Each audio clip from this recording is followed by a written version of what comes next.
Hello, everyone. We are on episode 8. That's crazy. They receive subsidies from the kingdom, but they're outside of the bounds of the kingdom's rule, technically. So that's why they didn't care to do their paperwork. And this boy does not get any less annoying at this point. That's interesting. I don't know, like, who would mess around with these giant statues of their religious leaders or whomever, like the gods or something? Like, it doesn't even look like they're made of gold. They're made of stone. So it's like, would anyone try to damage that? And isn't there a barrier around the church or of some sorts? How would you be able to mess around with it?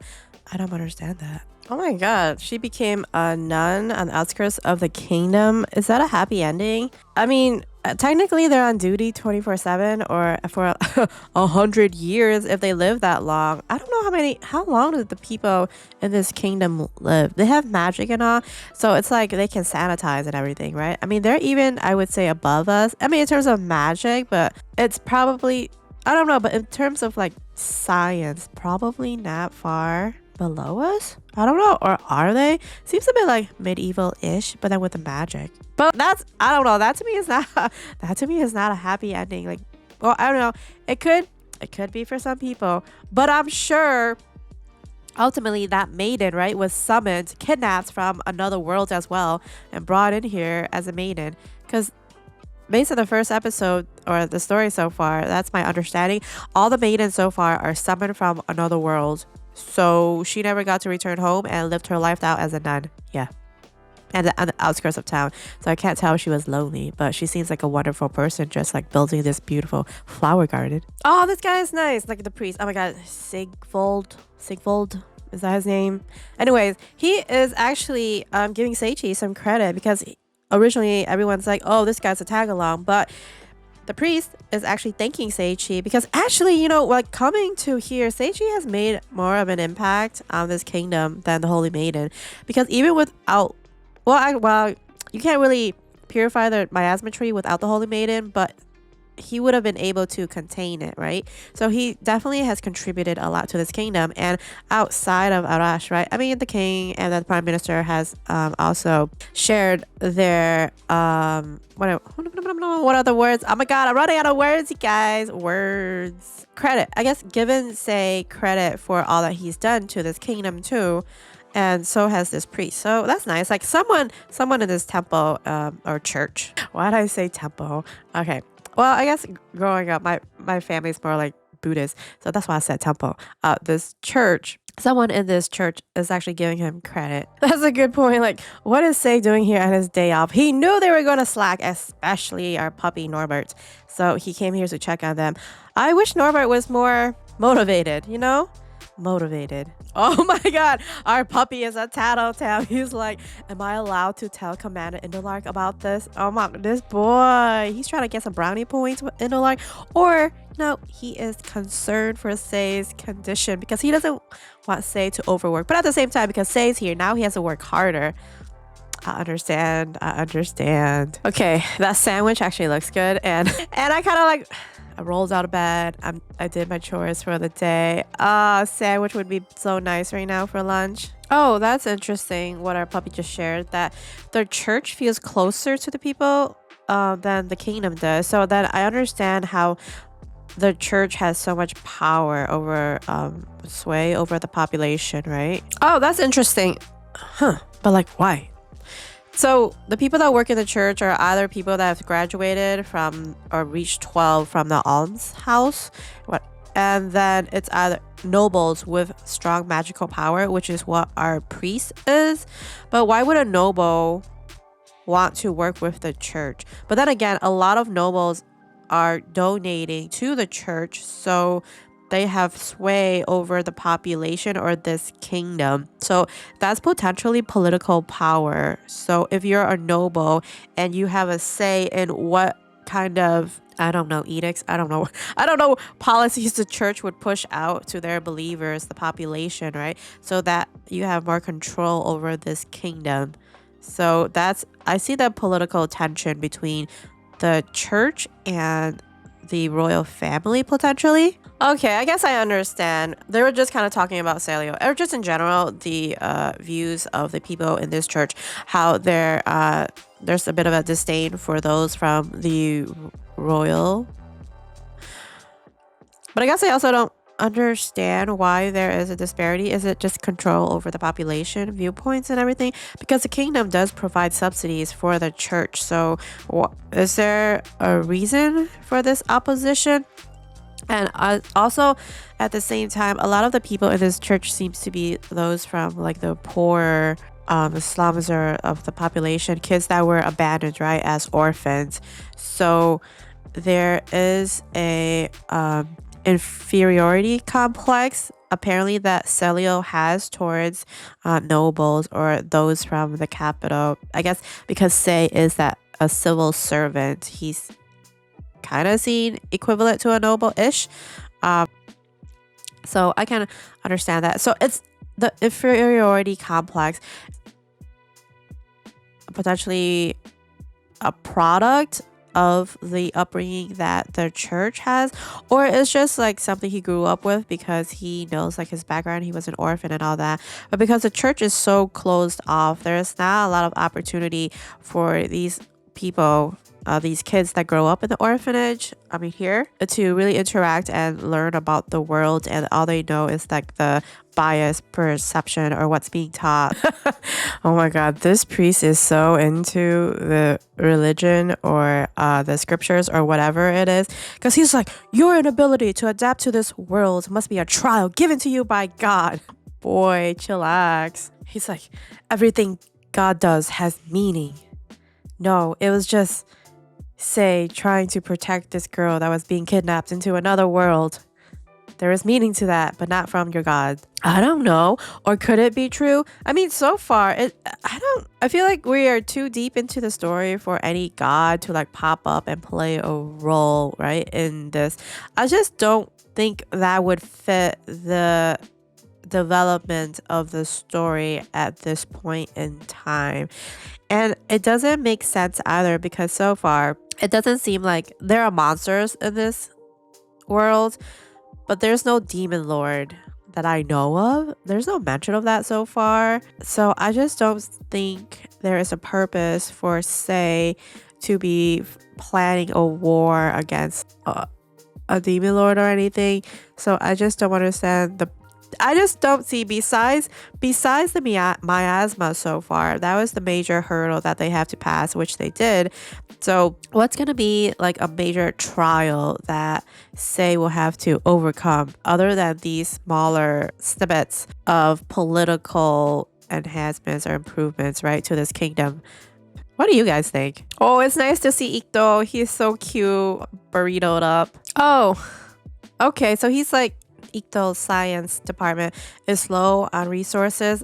By that, maybe like human resources and budget.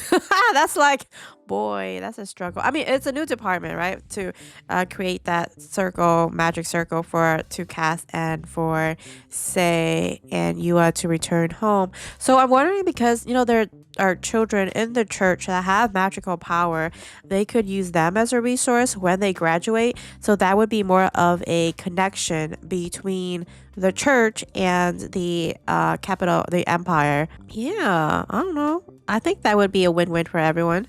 Oh, that's nice. Okay, so the maiden, outside of just studying now, she's actually putting her powers to work by helping to purify those that are sick and injured at the church. Oh, yay. That must be a very rewarding job. So I guess the maiden gets along with Celio. He must have, totally a different treatment towards her, right? Because she is the holy maiden and she plays a large role in the church. And she was actually the person that was summoned. So I can see the prejudice against Sei versus the maiden here.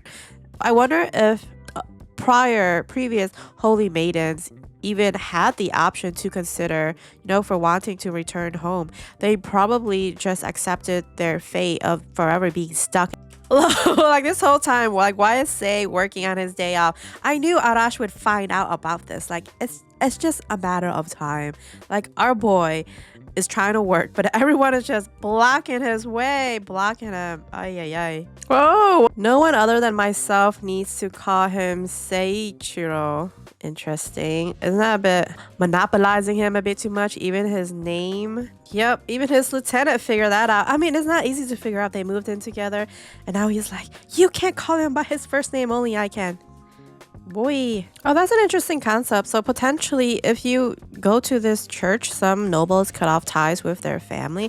But why would you ever do that? Because it cuts off your power, right? And I guess some nobles give their children to the church to be raised, educated. So I am thinking the priest. Oh man, his name. What is his name? S and a V and a G. Yes, I'm gonna just call him the priest for now. Sigvald. I think it's Sigvald. I am thinking he is an example of a noble that was raised practically by the church since he was young. He was educated there. So that is why he is so dedicated to this religion. And he didn't give his family name when he introduced himself because maybe he doesn't get along with his family because they were cruel to him in sort of way about his magic. Because originally when he was introduced and there was mention of magic, he didn't seem so keen on it.